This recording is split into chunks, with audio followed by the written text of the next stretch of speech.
Yang kedua, wal banin, dihiasi juga manusia dengan kecintaan kepada banin. Makna banin di sini ay al-aulad, anak-anak laki. Kenapa disebut banin, anak-anak laki? Karena pertama, sering anak laki itu lebih jadi kebanggaan buat orang tuanya ketimbang anak perempuan. Sebabnya apa? Pertama, faktor nasab. Silsilah lebih kuat kepada laki-laki ketimbang perempuan.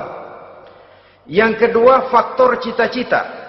Orang tua kalau punya anak laki-laki, cita-citanya panjang. Nak, kau nanti jadi dokter ya. Nak, jadi insinyur ya. Nak, jadi pilot ya. Nak, jadi pengusaha ya. Nak, jadi presiden ya. Tapi kalau dia punya anak perempuan, paling, ya nak, mudah-mudahan nanti kamu dapat jodoh orang baik nak. Dapat jodoh orang soleh. Saudara-saudara, yang ketiga, anak perempuan itu kalau sudah berkeluarga, biasanya pindah kepada lingkungan keluarga lain. Sehingga orang berkata, punya anak perempuan banyak sebenarnya seperti agen. Artinya ada yang mau bawa, kan begitu. Ada yang minta, ambil. Ada yang berminat, buntel. Paling dia nengokin orang tuanya ya lebaran. Ya syukur kalau sebulan sekali atau seminggu sekali. Tapi minimnya kan lebaran. Dengan demikian dari garis nasab ini lebih kuat al-banin ketimbang al-banat. Manusia dihiasi dengan kecintaan kepada anak-anak. Sering karena terlalu cinta kepada anak, kita menjerumuskan anak. Terlalu sayang kepada anak, segala maunya kita perturutkan tanpa kendali dan kendala. Akhirnya sifat yang demikian itu malah mendorong anak untuk manja, tidak percaya kepada kemampuan yang dimilikinya, selalu mengandalkan kepada kebesaran, kemampuan daripada orang-orang yang dibanggakannya itu.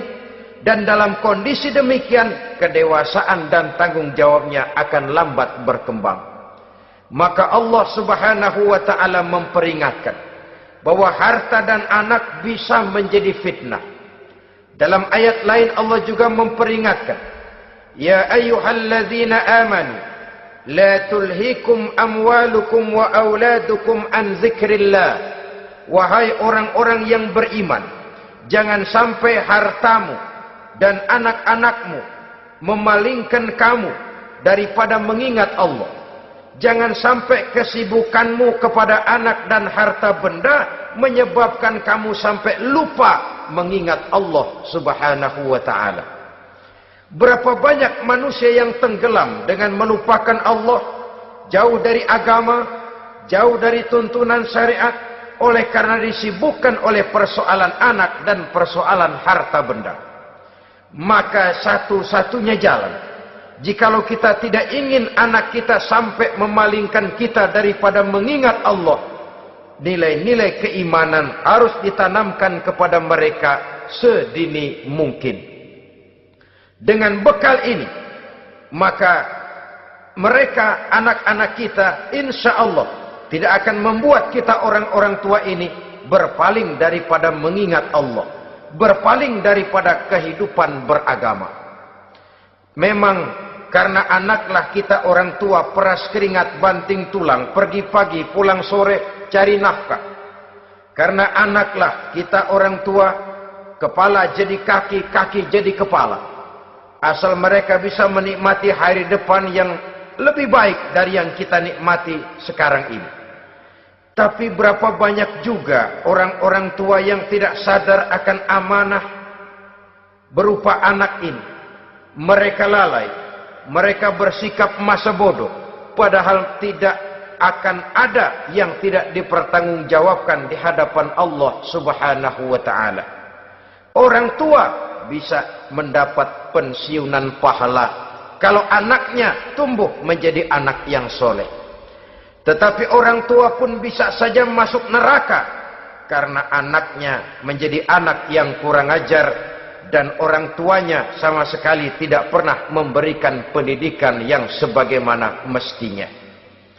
Saudara-saudara kaum muslimin rahimakumullah, kita tentu berharap memperoleh pensiunan pahala dan bukan mendapat tambahan dosa dari kekurang ajaran anak-anak kita akibat kita sebagai orang tuanya tidak pernah mau mendidik mereka.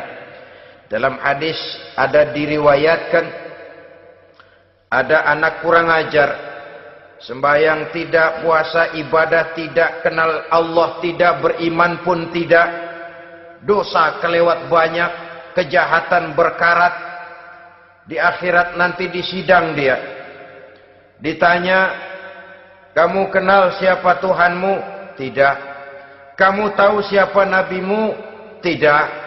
Kitab sucimu apa? Tidak tahu. Kiblatmu di mana? Tidak ada. Kamu sholat? Tidak pernah.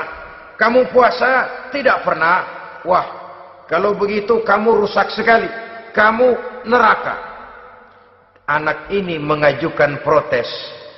Saya menuntut keadilan. Benar saya tidak kenal siapa Tuhan saya. Saya tidak tahu apa kitab suci saya. Saya tidak pernah mendirikan sholat. Tidak pernah melaksanakan puasa. Pendeknya tidak ibadah dan tidak iman. Tapi semua itu terjadi. Sebab-sebabnya tidak lain karena orang tua saya tidak pernah mendidik dan mengajarkan saya. Orang tua saya tidak pernah mengarahkan saya ke jalan itu. Sampailah saya seperti keadaan yang sekarang ini. Orang tua saya enak-enakan ngaji, saya teler diantepin aja. Orang tua saya memegang kitab, saya megang botol. Dia tahu, dia diam saja. Dia tahu dan dia tidak memberikan peringatan. Karena orang tua saya lah, maka saya jadi seperti sekarang ini. Kalau saya harus masuk ke dalam neraka, saya menuntut keadilan agar orang tua saya juga ikut bersama saya gabung ke dalam neraka. Orang tuanya yang baik-baik dipanggil. Sudah mau berangkat ke surga nih orang tua, dipanggil. Ntar dulu mas, ini dulu. Mau kemana, gancang banget? Surga pak. Nanti dulu, urusan belum beres. Ini benar anakmu ini. Dilihat anaknya. Iya anak saya ini. Waktu di dunia nggak pernah diajarin ngaji. Nggak pernah. Sampai dia nggak kenal Tuhannya, nggak kenal nabinya, nggak kenal kiblatnya, nggak kenal kitabnya. Iya. Dia sembahyang, kamu diam, dia nggak sholat, kamu diemin aja. Iya kali. Kenapa pakai kali? Yang benar ngomong.